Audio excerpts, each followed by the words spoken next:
If you have two shoes, please sell one and buy a sword. If you have two trousers, please sell one and buy a sword.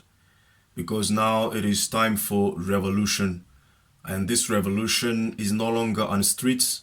This revolution is not about burning cars. This revolution is not in angry faces. This revolution is primarily in the mind. It is about building our own cars, selling them to make our own money. Peace and power, freedom and decolonization to all African people from wherever you find yourself, in the diaspora, on the continent. We greet you with our revolutionary greetings by saying peace and love. My name is Kabbalah from the African Continental Unity Party, ACUP. As you know already, the ACUP is an emerging force by people's or masses' opinion, which is aiming at rebuilding Africa as a global power base, not relying on the elites, not relying on one single leader, but relying on our collective efforts as African people to rebuild Africa is the global power base. That is the vision and the mission of the African Continental Unity Party. So today I am once again glad to have you on our weekly rendezvous where we talk about issues related to Africa and its people, and most importantly, issues related to our liberation and emancipation as African people within this revolutionary period. Now today what we are going to discuss is very important. It's about the changing time at which we are living today as African people. Some years ago I had a question that I posted for many people to give feedback.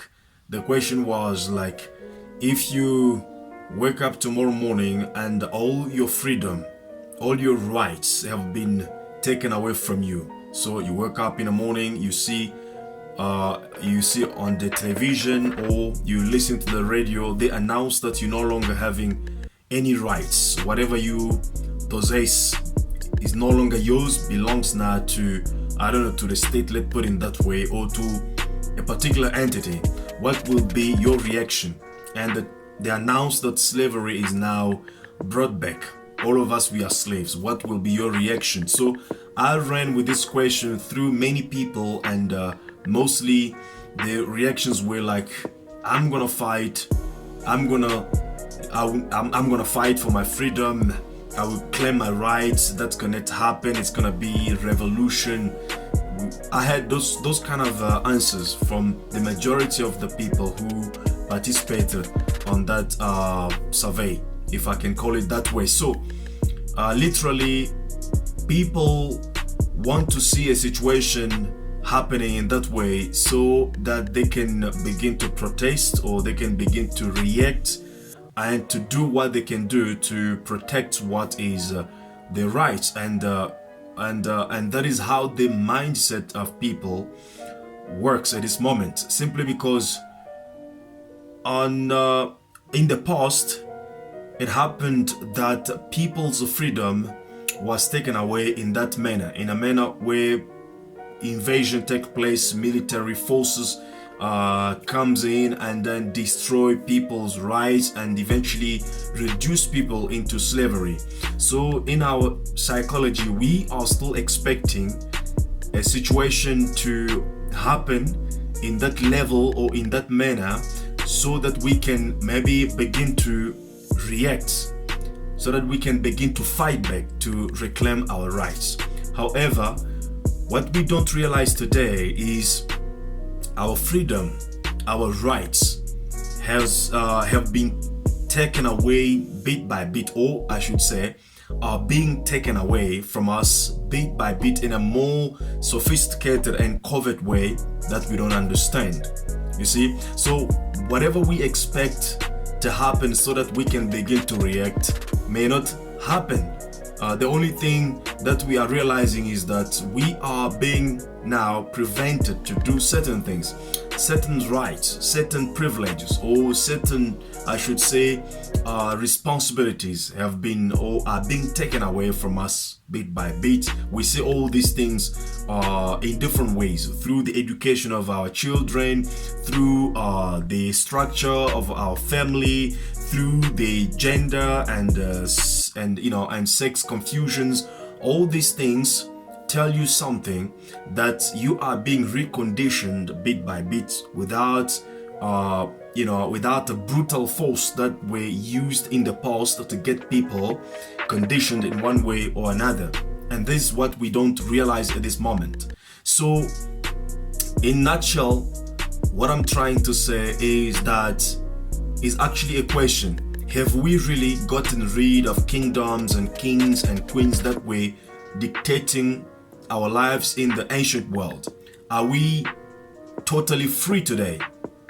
Or in other terms, I would say, has the Western democracy been able to free us as African people, or even the global family, generally speaking, from the conditions of imperialism, of dictatorship that people were doing revolution in the past for?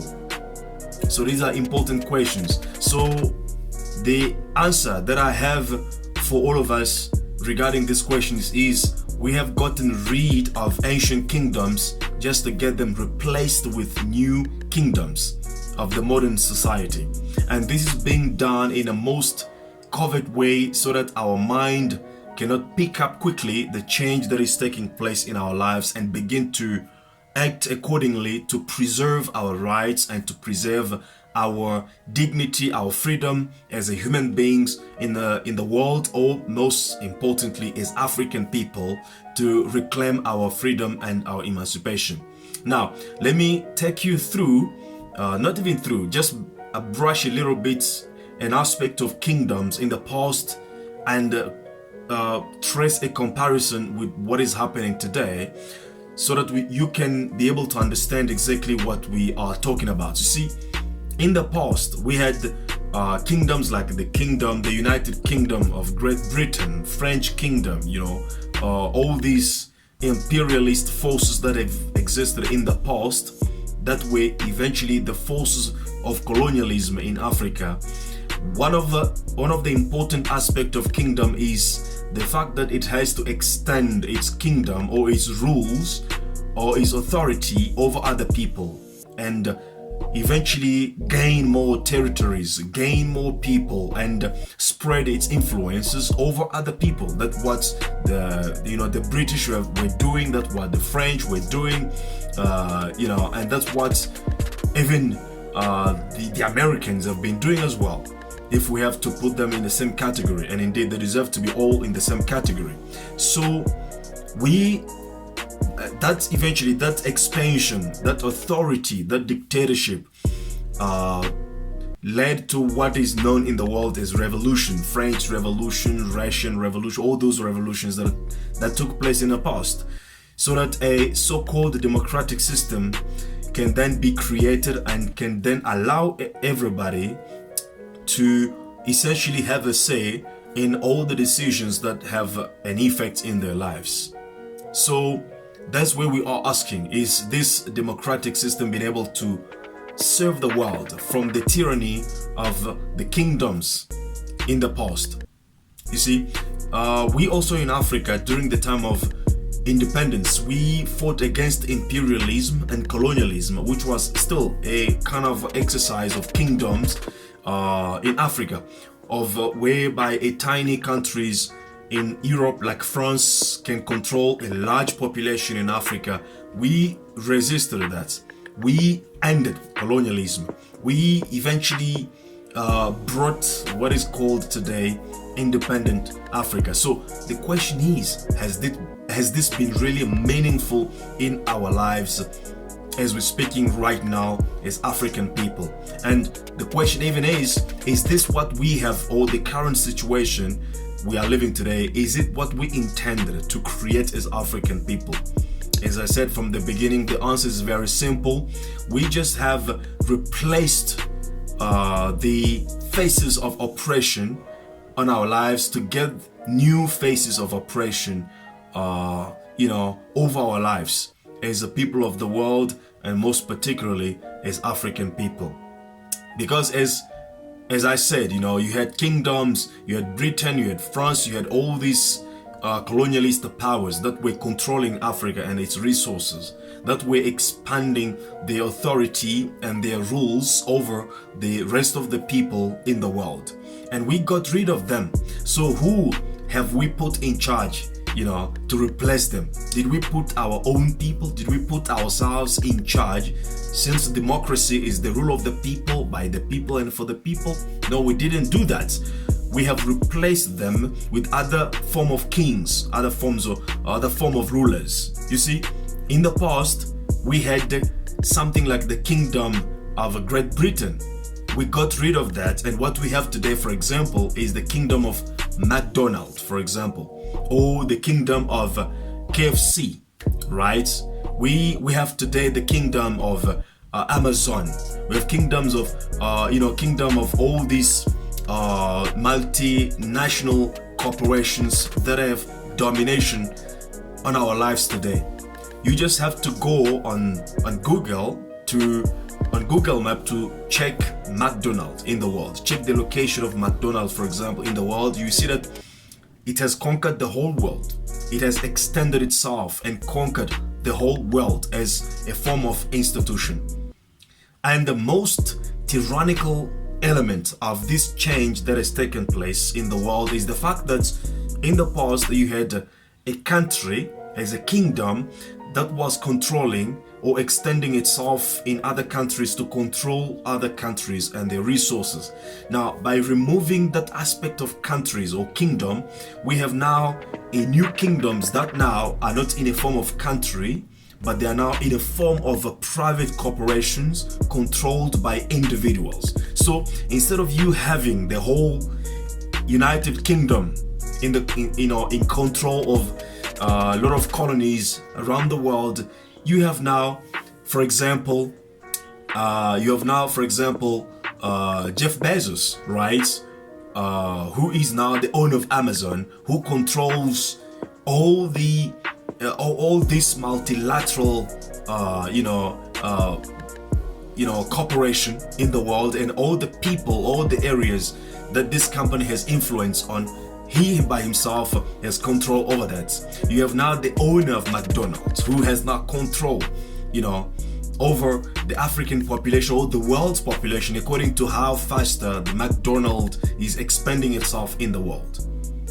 So this is the form of change that has taken place, or that is actually taking place, but we don't pay attention to that. You see, in 2016, we had the 62 people in the world who possessed by themselves the half of the world's population. the half of the world's wealth, I should say.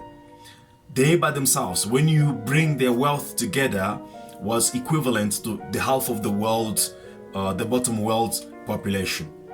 Now, 1 year later, which is now 2017, you didn't have 62 people anymore. You had now 7 male individual who had now the same equivalent of wealth. When you bring the wealth together of these 7 men, it's equivalent to the half of the world's population. So this is to say that the power and the wealth of these private individuals is expanding to the point where in the near future we might have a situation where one individual person can possess as much as the half of the world, or even can possess as much as the entire world. And this gives them more power to buy governments, to buy politicians, and to give them agenda and a mission. Then that will be happening at the expenses of us as African people generally, or particularly, or the masses of the world generally speaking. So this is a change that is taking place now, and it's even more easier for them to take over the control of the world through technologies such as AI and all these robotic technologies that we are seeing now in the world. Because you see, in the past, these multi or transnational capitalist people had to rely on the labor of the people to produce the wealth which they have now, or for people to produce the wealth for them. But now with the artificial intelligence, with robotic, with all these new technologies, it is easier to get rid of the population and put technology where people were, so that you don't have to deal with the unions, you don't have to deal with a strike, you don't have to deal with salary increase and all those kind of things. The only thing that you need is to maintain your robots, your equipment, and get the money coming to you. And this can lead to an enlargement of inequality in the world, deprivation, hunger, crisis of all sorts, diseases, poverty, you name it. So the point is, or the question is, where do we stand at the masses of African people? What is our take in this shift that is taking place in the world today? You see, whereby the countries as a structure, as a public structure that caters for the whole or the people, is being dismantled for the rise of individual capitalists who have so much money, more than the budgets of certain countries in the world. And it's easy for them to select some politicians and to push them into the position of power and to give them a mandate and a mission. And those politicians are working on behalf not of the people who elected them, but of the individuals who selected them. How can we allow this situation to happen? I mean, if we run a statistic, almost everyone in the world can agree that the world is structured on injustice. Economic inequality is not just, is unjust, is notorious, is barbarous to have a world which counts about 300 or 400 trillion US dollars at the current stage of wealth, but having people who do not know where comes the next bread to feed themselves and to feed their children, people who do not have clean water, people who do not have healthcare to look after themselves, people who live in shacks while the world is so rich. The technological breakthrough of this period has allowed us to do things that seemed impossible in the past. But where comes inequality? Where comes all the injustices that we see in the world today? Where comes even poverty? Where comes hunger? When we know that we have a lot of ways, lot of possibility to produce food, and there's more food in the world than we can talk about, and a third of the food in the world is waste every single day, thrown away. And we know this is not right. Everyone can state that. Anyone can agree that this is not right, this is wrong. But why do we keep quiet about it? Why do we acquiesce to this injustice? Simply because this injustice is happening slowly, like a dosage being put in our mind, injected in our mind slow by slow, slowly, in a way that we don't grasp it, and we cannot even react because we don't realize it. We only see the result, we only see the change, but we don't, our mind is slow to pick up this change and to begin working in order to make sure that this new form of imperialism, this new form of slavery, controlled by technology and robots, will not really succeed. And we hand over to our children the tools of liberation and the tools to fight against this form of imperialism. And this is what we are doing within the African Continental Unity Party as ACUP. One of the things that we are advocates when it comes to economy is that no one single person should be allowed to get more wealth by himself to a level to a level which is unlimited. So in other words, we must set a cap to how much one individual person can gain in terms of personal or individual wealth. And by doing so, we will limit the tyranny of individuals. You see, when you look in the whole thing, you don't see any change that we as a masses can say that we have managed to secure this or that change in our lives. You had slavery. During the slavery, you had the slave owners and the slaves. The product or the production of economy during the slavery was maintained by slaves, and the slave masters were the beneficiaries of the labor of the slaves. You know, you come to the period of serfs and the landlords. You have almost the same situation, whereby the landlords were making the serfs to work and produce what the landlords has to enjoy.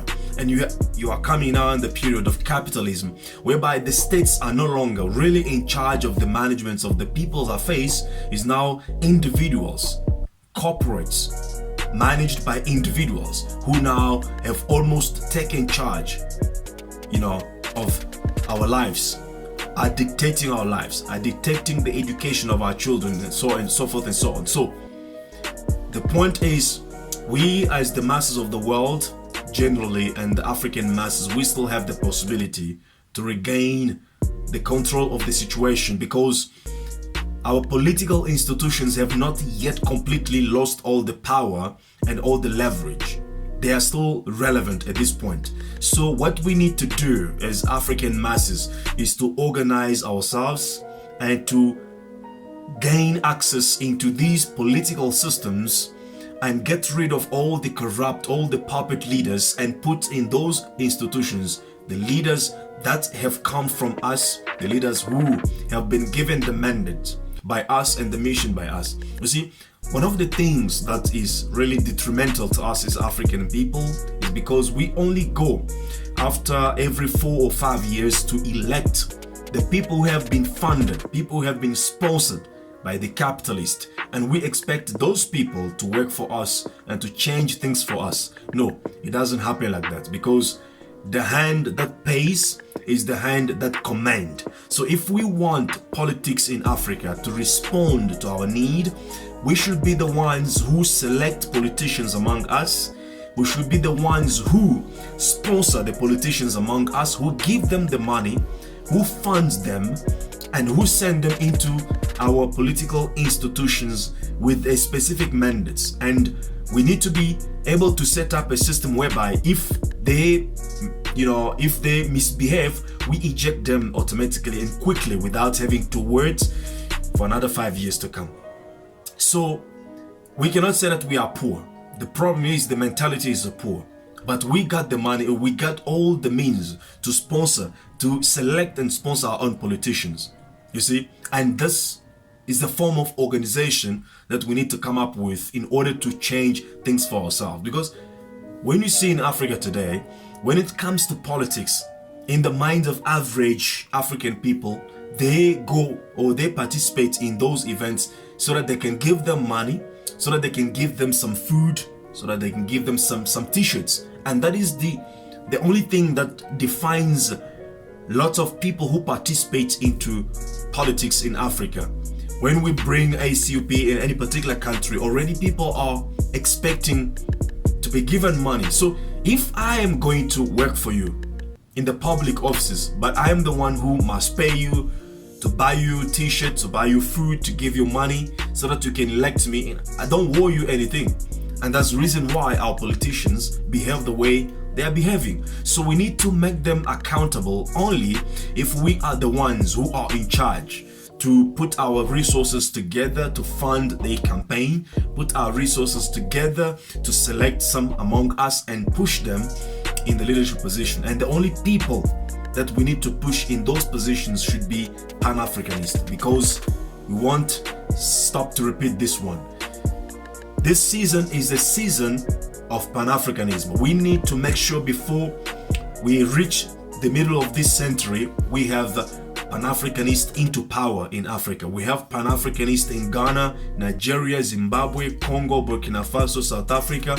This is the only way we can be sure that before the end of the 21st century, Africa will be liberated and our children will inherit Africa, which is on the strong foundation, an Africa that is emerging to becoming the global power of the world. That is the vision and that is the idea. So all that is required from each and every one of us now is organization. As Kwame Ture said it, organization, organization, organization. If you don't organize, you cannot get something done for you. If you organize a little, you get things done in a little format for you. If you organize sometimes, you get things done sometimes for you. But if you organize always, you will always get things done. So this is the call for all Africans around the world. If you listen to this video, the question is, which organization are you part of and what is your contribution to that organization, so that we can bring Africans together and fight for the liberation and emancipation of Africa. So if you are not part of any serious organization, we then invite you to join the African Continental Unity Party, ACUP, which is a global political movement that aims to unite all Africans and put them into a position of power. Gain political power, as we said, so that we can then amend the laws and the policies that will be constructive to our struggle for liberation and emancipation as African people.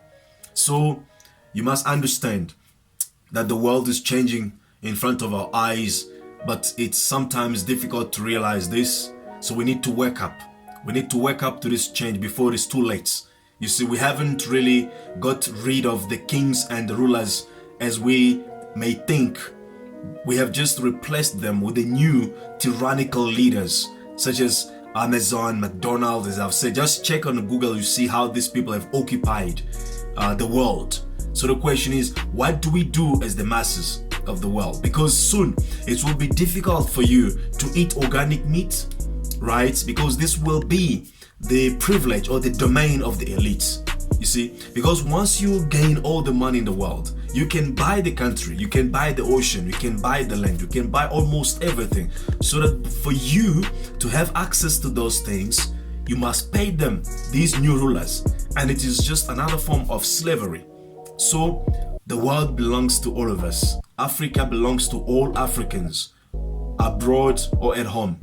And we need to make this relevant by organizing ourselves and reclaim our power and take charge of Africa for the better future. And if we don't do that, we may just have to be getting prepared for another centuries of slavery, of oppression that our children will have so much difficulty to get rid of. So if this message was important, was revealing, was inspiring to you, please kindly like the video, subscribe to our channel and share it. Help us to reach more people, and that will be very helpful to us as African Continental Unity Party. If you want to join us, check the link in the description, reach out to us and let us work together. Your skills, your talents, your resources, your money, your time is very fundamental to the building of this institution that we call the African Continental Unity Party. So please join us, let us together work for the benefit and the future of Africa. If you have 2 shoes, please sell one and buy a sword. If you have 2 trousers, please sell one and buy a sword, because now it is time for revolution. And this revolution is no longer on the streets, this revolution is in the mind. Because if your mind is not free, your body will be the tool that your oppressor will use to oppress you and oppress your people. Peace and power, freedom and decolonization. See you again next time. Thank you very much.